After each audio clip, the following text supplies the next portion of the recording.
alaikum. Assalamu alaikum. It's the afternoon. I hope you've had your lunch. Not yet. Okay. So it's an honor and a privilege and a pleasure to be at the MAS-ICNA Convention once again this year. I thank you for taking the time to come and have this conversation with us. And I must say that I'm very happy that you will be allotted some time to present your questions, brief comments in these kinds of forums, because I think that not only the people who are featured as speakers and from which you are expecting to learn something, I know that we can learn a lot from you here today as well. So I welcome you and I appreciate your attendance. Well, we are dealing with a topic that is really pressing in our time. It's not a new topic, but it's certainly a topic that is pressing at this moment. So I'm hoping that we can delve perhaps a bit deeper than we usually do in terms of dealing with the issues at hand, so that we can be a bit more authentic in our analysis of the crisis really at hand, and inshallah be inspired to come with some solutions, some practical solutions and action items, inshallah. Now we all know that Islam actually advocates very strongly for inclusion, diversity, and respect of others. And we also know that because in many instances, as we do come from very different backgrounds, many of us, and that is also part of the beauty of Islam, this what I call the flower garden, and we are like the bees in that garden, and I love the diversity in our ummah. In that context, we also have to be mindful that when we interact with each other, that we are in a position to learn from each other, and we are not always in a position to be teaching. So that requires some humility on our part to know that there is something that we can learn from each other and be open to those possibilities, inshallah. We also have to make the point, I think, early on, that part of the crisis that we're facing, continue to face, because it's a very old issue that continues to rear its head again and again, I think precisely because we have not been able to deal with it effectively. And that is to speak about placing Islamic principles over cultural practices. And that is not to say that there is no respect for cultural practices, but those practices should not clash with Islamic principles. In fact, Islamic principles should inform all of our actions. So the question becomes, how do we do that? I'll use my own example, for instance, as an African-American woman who came to Islam as a young adult in the early 70s. And Islam for me was an incredible liberation. And when I entered Islam, I immediately embraced this concept of ummah in the community.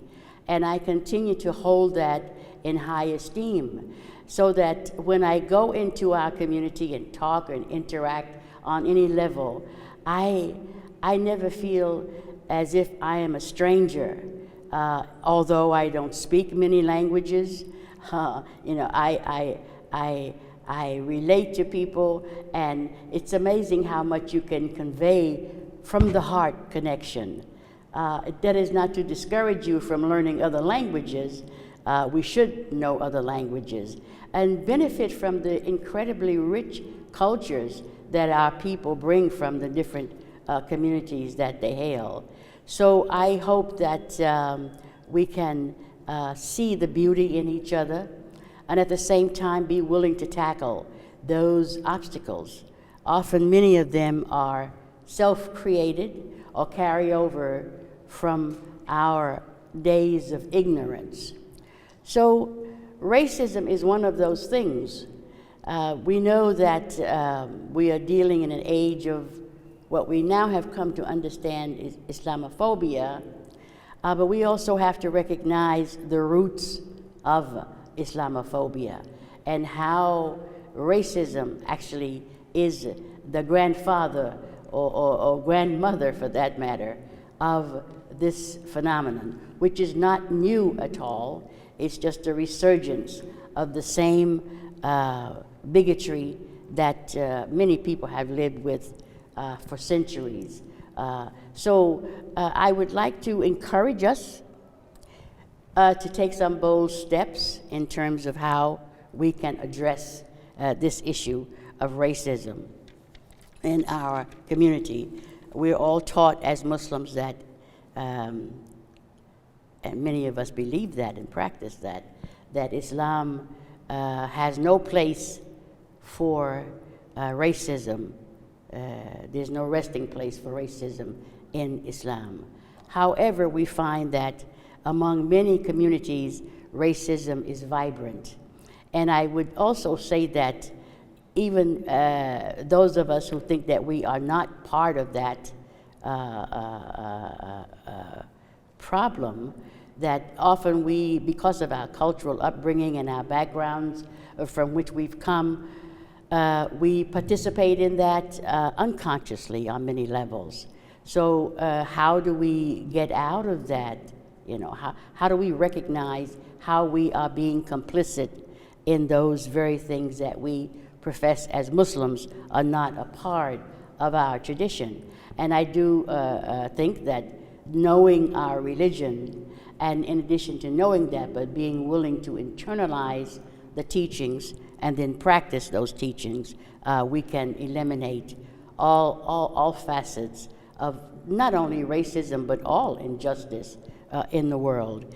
And I do believe that Muslims have a special responsibility to bring about an environment, a peaceful, holistic environment for people to live in harmony, to be willing to address issues that are obnoxious and objectionable to our basic Islamic principles, and at the same time be willing to, I think that's probably starting with our own families and our own children and our own backgrounds is where we need to start, because children are not raised as bigots, they're not born as bigots or racists, they are taught this. So again, the family unit becomes really critical and key in eradicating this problem.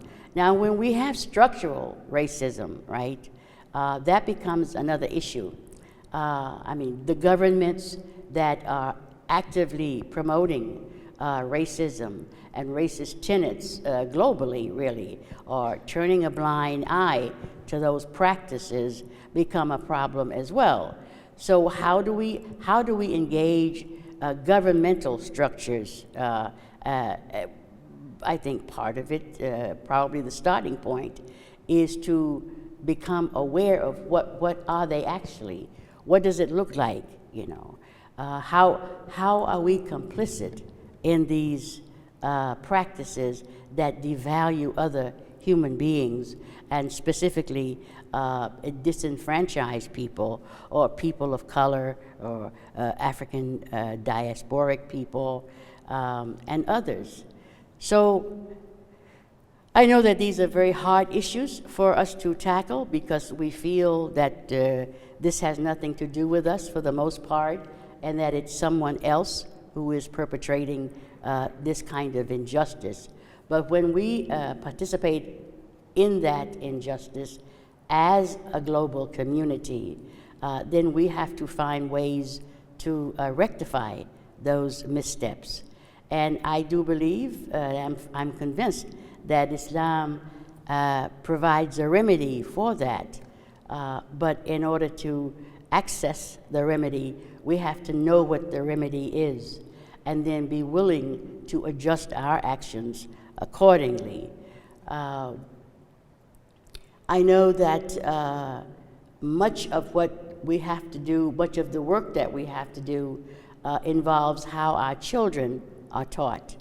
And it's not reasonable, I think, to expect that state-run institutions or private institutions, educational institutions, are going to have the full responsibility of eradicating some of the ills that we speak. So the family unit then has a responsibility to engage with our children and other people in our community to provide alternative mechanisms of education so that we know our history. For instance, here in the United States, we have historical documentation, records that we need to be aware of, and you have living communities who have lived through some of the trauma here in the United States as well as around the country, so that we need to know the environment, the culture in which we live, and then seek out avenues, and much of that involves coalition building with people who might not belong to our faith community, but they are very committed to human rights and social justice work. And it's important that we recognize that we don't always have to work with Muslim organizations, but it's important to reach out beyond our own communities and see how other people are living in the world, how they are making their work speak to issues of social justice, and then we become a part of the solution rather than a part of the problem. I'm really very much interested in, you all have come here to have a talk about this. And I'm really interested that you have something to say on the subject. And I can talk forever, and you can listen to a talking head, but I always prefer to have interaction with the audience. And that way we not only share a brief message in this context, but we also benefit from your feedback in terms of what your own experiences are and what solutions you think might be useful, especially in this climate. So if I may, I will, I don't know how much time I have. I have 5 more minutes. Yeah, well, I can take those 5 minutes, or I can give them to you so that we can extend your time to pose any questions or comments. And I'm sure that you want brief comments, but I think it's important to hear back from you so that when we build these kinds of... We have question answer period. Yes. Yes. Yes, so I'm thinking of allocating my 5 minutes to you as well, so that you not only have 15 minutes, but now you will have 20 minutes to have dialogue with us. And I look forward to that. So thank you so much. Assalamu alaikum.